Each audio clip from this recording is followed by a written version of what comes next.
Hello students, welcome back to the channel. हम आपके सामने फिर से आ गए हैं। जैसे हम लोग एमसीक्यू कर रहे थे इकोनॉमिक्स का, माइक्रो इकोनॉमिक्स का, स्पेशली बिहार बोर्ड के बच्चों के लिए जिनका एग्जामिनेशन है। आपके सामने स्लाइड पे ये रहा क्वेश्चन। ये पहला क्वेश्चन कहता है इलास्टिसिटी ऑफ डिमांड इज। तो इलास्टिसिटी ऑफ डिमांड जो है वो कौन सा स्टेटमेंट है? इलास्टिसिटी में हम आपको लॉ ऑफ डिमांड में बताया था कि वो क्वालिटेटिव है, क्योंकि वो स्टेटमेंट सिर्फ देता है कि प्राइस बढ़ा तो डिमांड कम हो गया, प्राइस कम हुआ तो डिमांड बढ़ गया, तो इसीलिए उसको बोलते हैं क्वालिटेटिव। लेकिन इलास्टिसिटी में आप क्या कैलकुलेट करते हैं? इलास्टिसिटी में कि प्राइस में कितना चेंज हुआ, तो परसेंटेज में निकालते हैं ना, percentage change in quantity demand divided by percentage change in price. यही नहीं, इसी को ना बोलते हैं इलास्टिसिटी।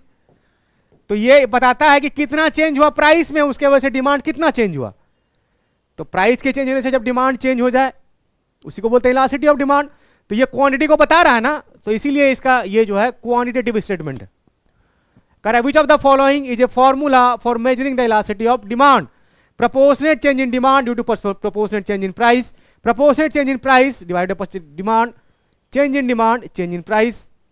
तो कौन सा होगा इसका? कहता है प्रोपोर्शनेट चेंज जो है वो डिमांड में जो होगा और प्रोपोर्शनेट चेंज जो है प्राइस में होगा, उसी के रेशियो को हम लोग बोलते हैं elasticity of demand. For A given goods the price elasticity is.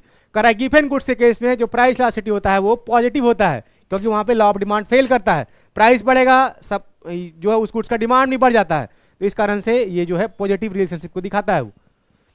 करा फॉलोइंग फिगर सोज। करा ये वाला फिगर जो है आपको हम बहुत बार बता चुके हैं कि ये फिगर क्या बता रहा है बाबू। ये वाला फिगर ये इलास्टिसिटी ऑफ डिमांड को बता रहा है, जहां पे ED equal to elasticity of demand जो वो इनफाइनाइट होता है ना, इनफाइनाइट इलास्टिसिटी ऑफ डिमांड। और इसको, इस कंडीशन को हम लोग बोलते हैं क्या? Perfectly elastic demand. देखिए तो ऑप्शन क्या बोलता है? Highly elastic demand, perfectly elastic demand, perfectly in elastic या इन इलास्टिक डिमांड। तो ये ऑप्शन नंबर बी। इसको पैरेलल टू एक्स एक्सिस बोलते हैं। ये एक्स एक्सिस है, ये वाई एक्सिस है, ये एक्स एक्सिस के पैरेलल है। तो इस प्रकार से भी क्वेश्चन पूछा जाता है कि पैरेलल टू एक्स एक्सिस कौन सा है? सही आंसर इसका कौन सा है? Perfectly elastic demand. चलिए, which of the following shows the elasticity less than 1। कहता है कि किस गुड्स के केस में जो है इलास्टिसिटी जो है वो लेस देन 1 होता है। तो कंज्यूमर जहां पे एडजस्ट नहीं कर पाए अपने डिमांड के साथ, उस सिचुएशन में जब वो अपने डिमांड के साथ एडजस्टमेंट नहीं कर पाए, तो उस केस में इलास्टिसिटी जो है वो लेस देन 1 होता है। तो जरूरत का जो वस्तु होगा वही कंज्यूमर जो है अपने डिमांड के साथ एडजस्टमेंट नहीं, उसको खरीदना ही पड़ता है। तो उस गुड्स के केस में जो नेसेसिटी गुड्स है, यहाँ पे ईडीजी है वो लेस देन 1 होता है, और यहाँ पे इसको हम लोग बोलते हैं नेसेसिटी गुड्स, और इसको बोलते हैं in elastic demand, in elastic. ठीक है। करे with which method elasticity of demand measured. करे किस मेथड से जो है इलास्टिसिटी ऑफ डिमांड मेजर किया जाता है? हम आपको इलास्टिसिटी ऑफ डिमांड मेजर करने का 4-5 मेथड है, लेकिन आपके लेवल पे हम बताए थे एक प्राइस इलास्टिसिटी, एक क्रॉस इलास्टिसिटी, एक इनकम इलास्टिसिटी, एक पॉइंट इलास्टिसिटी, ये सब बताए थे आपको हम, एक आर्क इलास्टिसिटी। तो देखिए इसमें से कौन कौन दिया, और एक एक्सपेंडिचर मेथड भी देखिए तो कौन कौन है? Total expenditure method, proportionate method, point method, तीनों है ना। तो इसका सही आंसर कौन सा होगा? All of these. करा इलास्टिक डिमांड सोज। तो इलास्टिक किसको कहते हैं?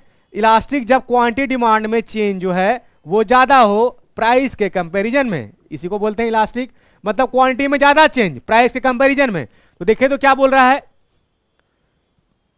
क्या बोल रहा है यहां पे ऑप्शन कि प्राइस में, सॉरी, क्वांटिटी डिमांड में ज्यादा change compare to, comparison to price, इसमें इसके मुकाबले ज्यादा चेंज हो। ठीक है। तो कह रहा है इसमें कि क्वांटिटी डिमांड, देखिए डेल्टा क्यू बाय क्यू, इसका मतलब ये बता रहा है कि क्वांटिटी में कितना चेंज, इससे ज्यादा ये एरो शो कर रहा है। चेंज इन प्राइस का मतलब उससे कम चेंज प्राइस में। दूसरा बता रहा है प्राइस में ज्यादा चेंज, क्वांटिटी में कम चेंज। तीसरा बता रहा है क्वांटिटी इक्वल टू प्राइस। तो कह रहा है इलास्टिक, इलास्टिक का मतलब जिसको हम लोग बोलते हैं मोर इलास्टिक, इसी को ना बोलते हैं जहां पे ईडी जो है वो ग्रेटर देन 1 होता है। तो सही आंसर इसका, क्योंकि ये बता रहा है कि क्वांटिटी में चेंज ज्यादा है प्राइस के कंपैरिजन में। ठीक है। कहता what is the price elasticity of the following example. कह रहा है इस केस में जो है प्राइस इलास्टिसिटी कितना है? आपको हम अभी बताए थे कि इलास्टिसिटी ऑफ डिमांड निकालने का एक फॉर्मूला है, कौन सा? Delta Q by delta P into P by Q, ये फॉर्मूला है। डेल्टा क्यू का मतलब होता है change in quantity demand divided by change in price into original price divided by original quantity demand. ठीक है, तो क्वांटिटी डिमांड कितना है यहाँ पे, डेल्टा क्यू कैसे निकालिएगा, जो आपका डिमांड है पहले 10 था अब बढ़ के 15 हो गया, इसका मतलब डिमांड में चेंज कितना कर रहा है कि पहले 10 था। इसको फॉर्मूला लगाते हैं कैसे, Q1 माइनस क्यू, तो Q1 माइनस क्यू का मतलब नया वाला quantity demand, Q1 minus Q तो 15 minus 10 divided by change in price का मतलब P1 माइनस P, तो P1 पहले कितना था, P1 5, सॉरी P1 जो है वो 4 और पहले प्राइस था 5, तो यहां पे कितना हो जाएगा 4 माइनस 5 इंटू P का मतलब ओरिजिनल प्राइस और Q का मतलब ओरिजिनल क्वांटिटी डिमांड। तो पहले ओरिजिनल प्राइस कितना था, पहले ओरिजिनल प्राइस था 5 और क्वांटिटी डिमांड कितना था, पहले ओरिजिनल ये 10, तो कितना कितना हो गया 5 divided by 1 into 5 divided by 10, कितना हो जाएगा ये 25 डिवाइडेड बाय, और ये जो है 4 में से 5 का तो ये माइनस 1 हो जाएगा ना, तो यहाँ minus 2.5, 25 divide by 10 into minus 2.5, जो कि सही आंसर ये है। चलिए नेक्स्ट क्वेश्चन करा, who propounded the percentage proportionate method of measuring elasticity, इसको हम लोग बोलते हैं फ्लक्स जो है वो दिए थे इलास्टिसिटी को मेजर करने का थ्योरी या फॉर्मूला। कहता है which of the following factors affects elasticity of demand, कह रहा है कि इलास्टिसिटी ऑफ डिमांड को तीनों इफेक्ट करता है, चाहे nature of goods, income, nature of goods, income level, price level, तो इसका सही answer all of these. How many types of elasticity of demand, elasticity of demand का 5 डिग्री, कौन कौन सा, इलास्टिक जिसको मोर इलास्टिक भी कहते हैं, इन इलास्टिक जिसको लेस इलास्टिक भी बोलते हैं, 5 कौन सा, पहला इलास्टिक, दूसरा इन इलास्टिक, तीसरा परफेक्टली इलास्टिक, परफेक्टली इलास्टिक, चौथा परफेक्टली इन इलास्टिक,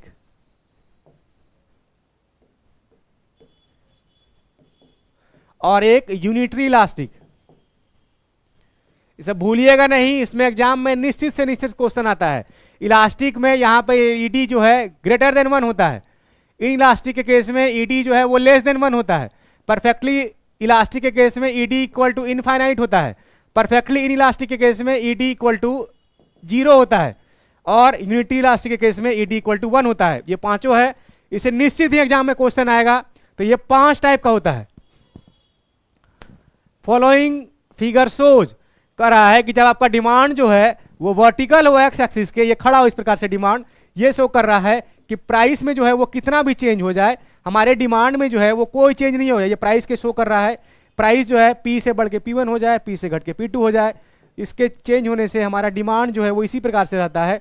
इसमें इसको कहते हैं परफेक्टली इनइलास्टिक, थिरथर है ये, इसमें कोई चेंज नहीं आएगा, इस प्रकार से ढीठ के तरह ये खड़ा है, इसमें से कोई चेंज नहीं आएगा, इसको हम लोग बोलते हैं परफेक्टली इनइलास्टिक डिमांड। कहता है elasticity of demand for necessary goods, कहता है नेसेसिटी के केस में इलास्टिसिटी जो है वो हमेशा ग्रेटर देन 1 होता है, सॉरी इलास्टिसिटी लग्जरी के केस में जो है ग्रेटर देन 1 होता है। कहता है कि डिमांड नेसेसिटी का मतलब जब कंज्यूमर अपने डिमांड में कोई एडजस्टमेंट ही नहीं कर पाए, आप हॉस्पिटल में हैं और आपको ऑक्सीजन की जरूरत है तो वहां पे आप एडजस्टमेंट नहीं कर पाएंगे, आप बीमार हैं आपको दवाई की जरूरत है तो वहां पे एडजस्टमेंट नहीं कर पाएंगे, तो उस केस में जो है कंज्यूमर वो कुछ अपने डिमांड के साथ कुछ कर ही नहीं सकता, उसको चाहिए किसी भी हालत में, तो उस केस में इलास्टिसिटी ऑफ डिमांड जो है ईडी इक्वल टू 0 होता है, जिसको हम लोग परफेक्टली इनइलास्टिक डिमांड बोलते हैं। यहाँ पे ईडी इक्वल टू 0 होता है, और इसका सही आंसर कौन सा है, 0।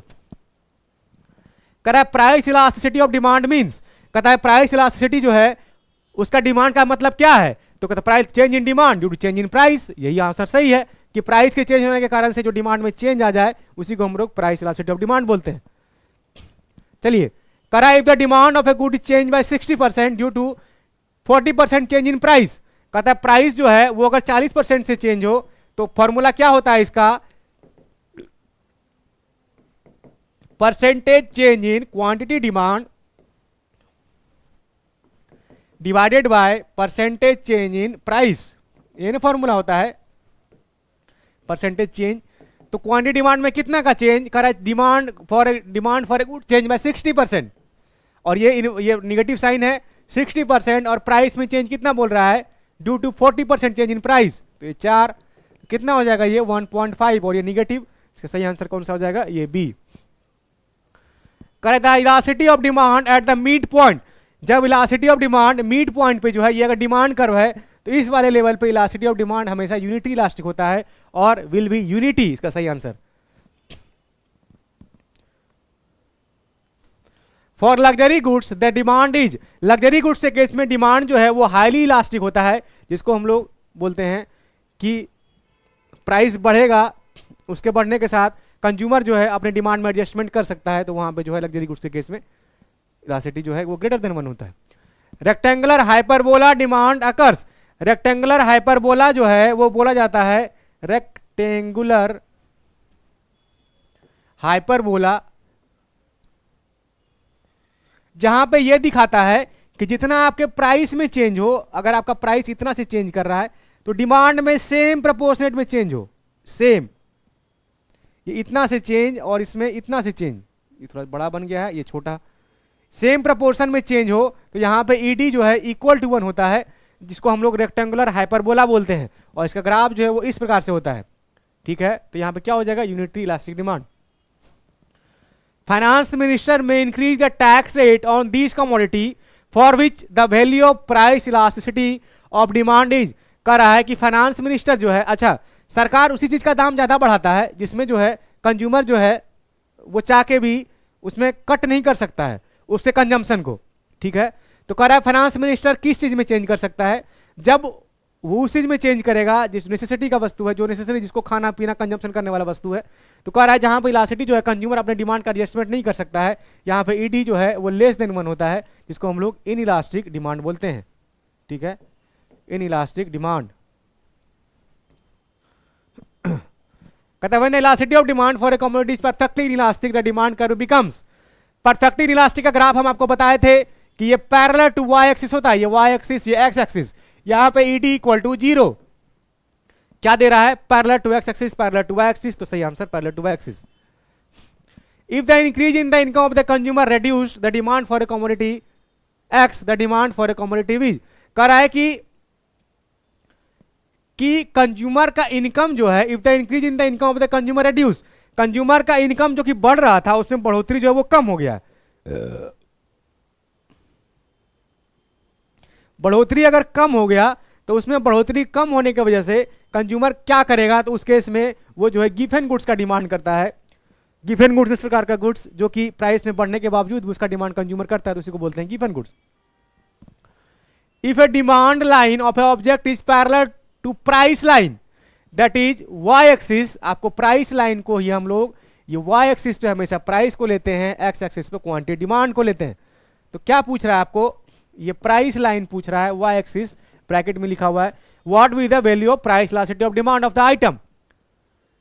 तो पैरेलल टू वाई एक्सिस अगर है तो ये वाई एक्सिस का पैरेलल ये हुआ ना, ये तो अभी हम आपको बताया कि वहां पे ईडी इक्वल टू 0 होता है, जिसको परफेक्टली इनइलास्टिक बोलते हैं, तो यहां पे बिकम्स 0। क्या बोल रहा है, if there is change in quantity demand in response to change in price, कह रहा quantity demand, if there is no change in quantity demand in response to any change in price, कह रहा है कि प्राइस के change हो जाने की वजह से डिमांड में कोई रिस्पॉन्ड नहीं है। तो अभी हम आपको बताया कि प्राइस चेंज हो जाए, प्राइस के चेंज होने से डिमांड में जब कोई रिस्पॉन्ड नहीं हो तो वहां पे इसको बोलते हैं ढीट। प्राइस कितनों चेंज हो जाए, इसके चेंज होने की वजह से ये P1, P2, P3, इसके चेंज होने की वजह से जो आपका क्वांटिटी डिमांड जो इसी प्रकार से रहता है, खड़ा का खड़ा इस प्रकार से वर्टिकल, इसमें कोई चेंज नहीं हो, तो इसको हम लोग कहते हैं इलास्टिसिटी वहां पे 0 होता है, कह रहा है 0 price elasticity. Elasticity of demand for substitute goods is, substitute goods के केस में इलास्टिसिटी ऑफ डिमांड जो है पॉजिटिव होता है। चलिए यहां तक आपको हम एमसीक्यू करवा दिए, यही शुभकामना मेरी है कि अच्छे से तैयारी कीजिए और अच्छे से एग्जाम दीजिए। All the best, keep studying. Thank you, मिलते हैं अगले वीडियो में।